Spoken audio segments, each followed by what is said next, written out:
What's up, everybody, and welcome back to the PT on Ice Daily Show. Before we jump in, we want to take a few seconds and chat about our show sponsor, Jane. Think of the last time you called a customer support line, what that experience was like. With Jane, it's a totally different world, and you're in for an exceptional experience. As an all-in-one practice management software, the Jane team wants you to feel cared for from the moment you pick up the phone or shoot them an email, even if you're not a customer yet. Jane's support team is a group of real humans who are passionate about your practitioner journey and ready to answer any questions you have. With phone, email, and chat options, as well as an online guide and self-led tutorials, Jane offers support for every kind of learner. Feel free to reach out to their team at support@jane.app to get the conversation going, or pop over to jane.app to find their guide. If you're ready to run with Jane, just mention the PT on Ice Daily Show for a 1-month grace period applied to your account. Thanks, everybody. Appreciate you being here. Enjoy the show. PT on Ice Daily Show. It is the best day of the week here on the podcast. It is Fitness Athlete Friday, and I'm excited to join you this week as your host. For those of you that don't know me, my name is Zach Long. I'm one of the lead faculty members inside of the Fitness Athlete Division, teaching our live and our advanced concepts courses. And this week we're going to be chatting about 4 things that physical therapists can learn from bodybuilders. So at ICE, we're very focused on performance athletes quite a bit. We have an entire division focused on the fitness athlete, CrossFitters, Olympic lifters, power lifters, people that are exercising with performance-based goals in mind. We don't talk a whole lot about the bodybuilder, and I want to dive a little bit into that today in terms of things that we can learn from those athletes. Before we dive into that topic, we've got 3 courses coming up pretty soon in the Fitness Athlete Division that you can check out. Number 1, next weekend, March 19th and 20th, Mitch will be in Lake Mary, Florida, and then May 21st and 22nd, he's going to be in Greenville, South Carolina, down there. And in between those 2 courses, I will be in Cincinnati, Ohio, April 2nd or 3rd. So a number of different spots to catch us in the next few months. Let's dive into today's topic. 4 things physical therapists can learn from bodybuilders. So first, this is a different population, like we just said, than what we typically talk about here at ICE. So kind of what spurred this discussion? Well, for me, I've been reading the book, The Scientific Principles of Hypertrophy, put out by RP Strength. One of my most recommended books for physical therapists in any setting is the book, The Scientific Principles of Strength, by that same organization. They more recently came out with this hypertrophy book. I've been checking it out, and it's just made me rethink a number of different things. And I think we'll get some value out of learning what people that focus on hypertrophy, how they train, and how that can impact us a little bit. So the first thing that we can learn from bodybuilders is that strength is specific and hypertrophy is not. Strength is specific, hypertrophy is not. I talked about this a few weeks ago on a different podcast. But what do we mean by this? If you want to improve somebody's strength, the research would say somewhere between 60 to 75% of somebody's 1-rep max or greater needs to be lifted. So we need to lift relatively heavy loads if we want to improve somebody's maximal strength, which we very commonly fall short of that in the rehab profession, where we don't load people up enough to create true adaptive strength changes. So we need to be specific when it comes to strength and lifting heavy enough loads that we create those adaptive responses. But the second part of that is hypertrophy is not specific. What do we mean by that? Well, more recent research has shown that there's not this hypertrophy range that we used to think there was. We used to think like the 6 to 12 or 6 to 15 rep range was optimal for muscle hypertrophy. Well, more recent research has come out, and if you want to look this up, like Brad Schoenfeld's one of the guys that's done a lot of this research and research reviews, has shown that any load between about somebody's 5-rep max and 30% of their 1-rep max, when taken to high levels of fatigue, will create a hypertrophy effect. So a very, very wide range of loading can create a muscle hypertrophy effect. So hypertrophy is not that specific as long as we take things to high levels of fatigue. This is fantastic for us in the rehab settings, because while we do want to get all of our patients stronger, and the research is very clear that when you make human beings stronger, they get injured less, they die less, so many positive health outcomes happen, we do have to understand that at times people's irritability doesn't allow for that, and maybe they can't lift heavy loads right now as we work through these initial stages of somebody's injury. So what do we do in that period of time? We take the heaviest load that they can tolerate, and we take that to high levels of fatigue. And what the hypertrophy research would say is that we're going to create hypertrophy responses. As they become more tolerant of loading, we then start loading them up heavier and heavier. Using the principle of periodization, we take those larger muscles that we built up through a hypertrophy phase, and we then work on making those larger muscles actually get stronger in their ability to produce force. So if you haven't if you haven't learned those topics before, because it's not stuff we talk about enough in PT, be sure to check out the Fitness Athlete online courses, the Essential Foundations and the Advanced Concepts course, where we talk about that stuff more. But strength-specific hypertrophy is number one. You will see bodybuilders train in a wide range of motions, wide range of loads. You'll see them work heavy fives. You'll see them work sets of 30 and 40 reps at time periods, because hypertrophy is not specific to one rep range. Point number two. Obvious this one is a little bit.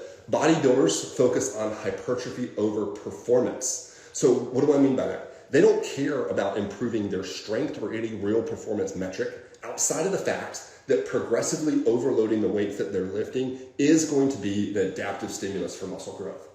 But they don't really care if their squat goes from 300 to 400. They care if their quads gain an inch of muscle size. So they're not focused on performance. Performance just happens to be a byproduct of their training. It happens to lead to what they actually care about. While we as physical therapists, and especially at ICE, care tremendously about improving performance across the age continuum. Like, I want my CrossFitter to be able to deadlift more weight. I want my 65-year-old with low back pain to be able to deadlift more weight, to not only help with her back pain, but to help her function better, to help improve her functional measures that we look at. We do have to realize that irritability at times is going to limit our potential to load individuals up. And that's where bodybuilders kind of have some unique perspective on different things. So many of the exercises that they use focus on crushing and loading the muscles more than the joints. So they don't care about lifting the maximal load. They don't care about how much load is in the barbell. They care about placing the most tension on the muscles. And so a lot of times you can learn some really interesting exercise variations that will work incredibly well for your patients. Like, let me give you an example of an exercise that's like this: the Spanish squat versus the back squat. So the Spanish squat is a squat variation. It's almost like a combination of a squat with a terminal knee extension. So we have a resistance band that as we squat down and stand up, that resistance band is resisting knee extension. So essentially the quads are kept on tension through the entire range of motion.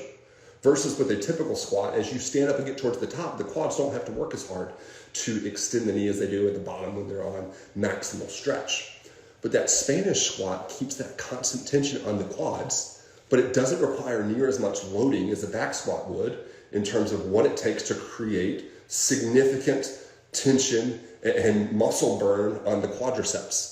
So that's a great example of how some bodybuilders will often use exercise variations that put more force and load on the musculature rather than the joints, which can be great for us to study and learn some of these exercise variations, because there are going to be times where people show up and they just can't tolerate the compressive loads of a barbell or something similar. So having variations like what so many bodybuilders use are great to help us be able to have more tools in our toolbox to help individuals out in terms of getting stronger.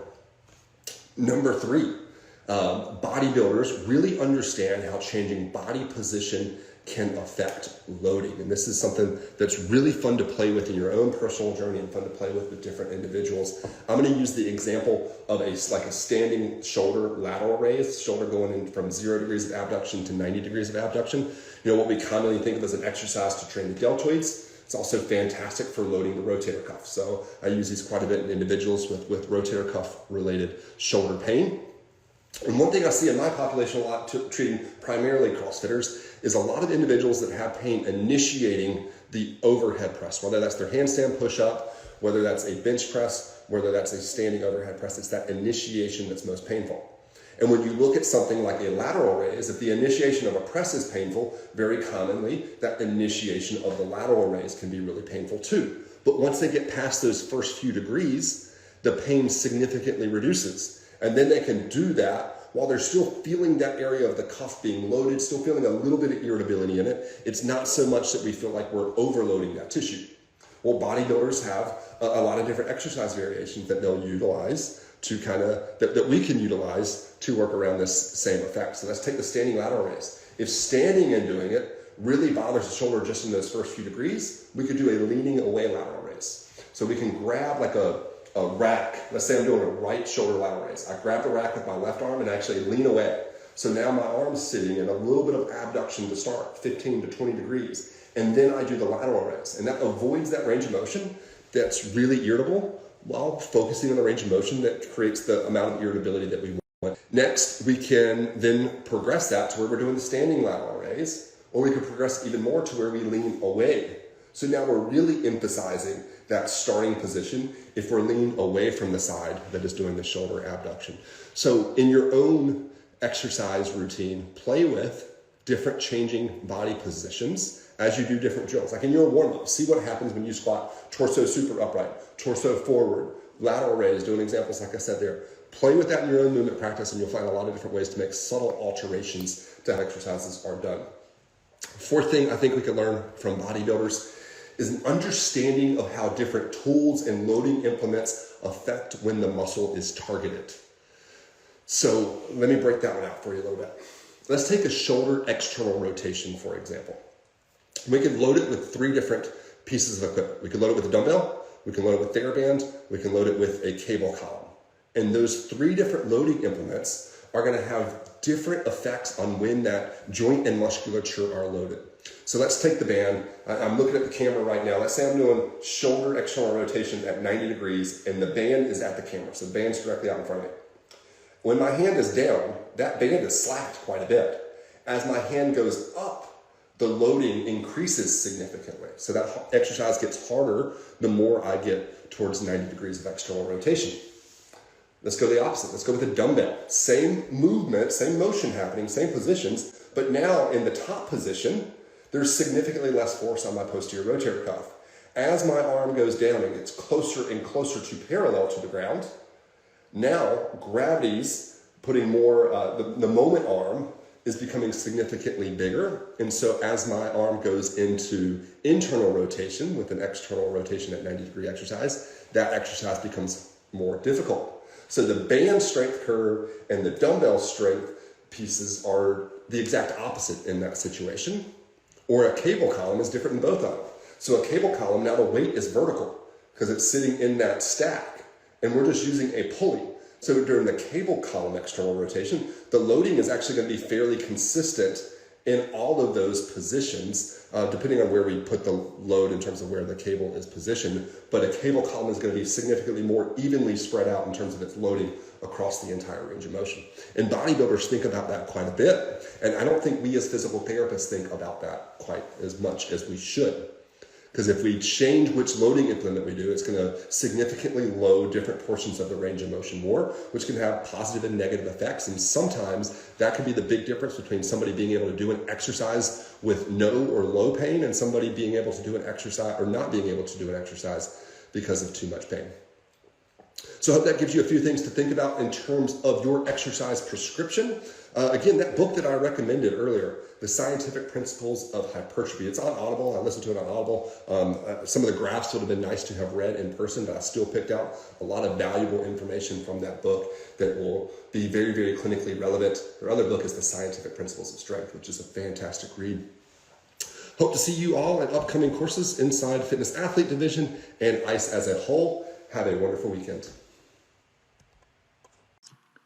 Hey, thanks for tuning in to the PT on Ice Daily Show. If you enjoyed this content, head on over to iTunes and leave us a review. And be sure to check us out on Facebook and Instagram at the Institute of Clinical Excellence. If you're interested in getting plugged into more ICE content on a weekly basis while earning CEUs from home, check out our virtual ICE online mentorship program at ptonice.com. While you're there, sign up for our Hump Day Hustling newsletter for a free email every Wednesday morning with our top 5 research articles and social media posts that we think are worth reading. Head over to ptonice.com and scroll to the bottom of the page to sign up.